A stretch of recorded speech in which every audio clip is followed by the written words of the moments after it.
Assalamualaikum warahmatullahi wabarakatuh. Ya, ini cuman sekedar ngobrol ya.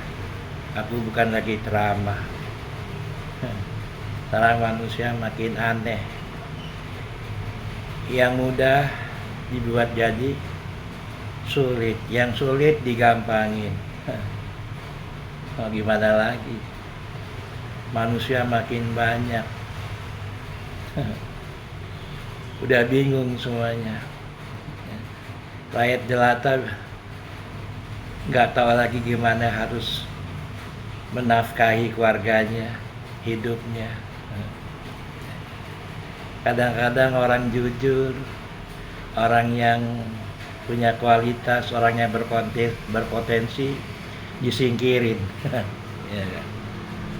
Orang yang hianat, orang yang penjilat, asal bisa menguntungkan buat mereka dipakai. Kan aneh dunia ini sekarang. Rakyat jelata sekarang mau minta tolong sama siapa? Dengan keadaan ekonomi seperti begini, mau nangis sama presiden, mau nangis sama orang-orang yang banyak duit, apa mereka mau membantu? Itu cerita omong kosong. Semoga aja dengan keadaan ekonomi sekarang nggak timbul pengkhianat-pengkhianat bangsa yang baru. Karena ya begitu. Kan artinya lumrah. Di mana kejahatan itu ada, pasti di situ ada kemiskinan. Sekarang orang udah nggak tahu lagi harus bagaimana untuk mencari uang. Kalau udah bingung, akhirnya segala cara dihalalkan. Kalau udah begini, siapa yang disalahkan? Tanya aja itu sama diri kita masing-masing.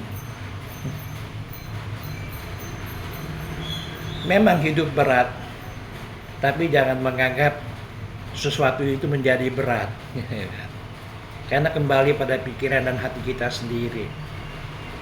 Ya, artinya kekuatan kita itu pada kekuatan iman, gak ada yang lain. Dalam keadaan begini, bukan kita aja yang susah. Sekarang banyak orang susah. Bahkan pengusaha pun banyak yang bangkrut. Ya kan? Gak tahu lah. Kita memang sering bercerita negeri yang makmur, ya, negeri yang kaya. Ya kita dibuai seperti itulah. Tapi kenyataannya nggak begitu kan. Ya, kan? Ya, untung aja negeri kita ini subur.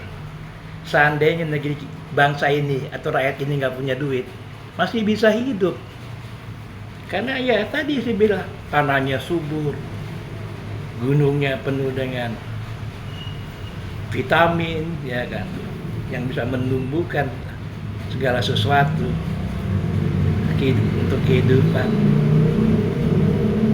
Ya, coba bayangkan, ya, seperti negara-negara yang ada di Afrika, ada negara-negara bagian di Afrika yang nggak subur. Kalau rakyat nggak punya uang, ya udahlah. Banyak di antara mereka menjadi busung lapar. Subhanallah, masya Allah. Ya, seandainya rakyat Indonesia nggak punya uang pun masih bisa hidup, lautnya penuh dengan ikan, ya. Tanahnya subur. Ya. Coba zaman dulu ya, orang itu masih banyak tinggal di desa-desa, di kampung-kampung ya. Ya kira-kira tahun 60-an, tahun 70-an. Orang masih sedikit, saingan juga nggak banyak ya kan. Apa mereka punya duit orang-orang yang tinggal di desa? Belum tentu ya kan.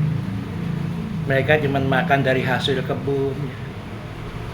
Ya itulah kadang-kadang kan dari hasil pertanian yang mereka garap. Ya itu berjalan. Cuma memang kondisi udah berbeda. Ya kan, jabat milenial ini cara berpikir orang juga udah berbeda. Ya kan.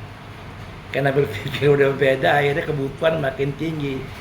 Kalau ada kebutuhan yang tinggi, kerusakan makin bertambah.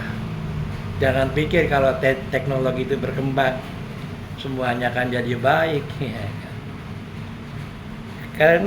Karena apa? Karena orang memaksakan, ya kan. Yang belum saatnya kita untuk menggunakan teknologi itu, apalagi orang-orang yang tidak paham dengan teknologi, ya kan. Mereka hanya image saja, asal keren, ya kan.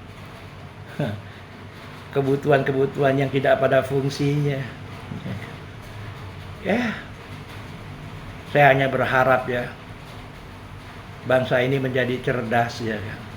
Apalagi kita punya wakil presiden modelnya kayak gitu, ya kan. Bahkan dia sendiri nggak tahu apa yang dia bicarakan, bahkan dia sendiri nggak sadar, ya kan, apa yang dia ucapkan.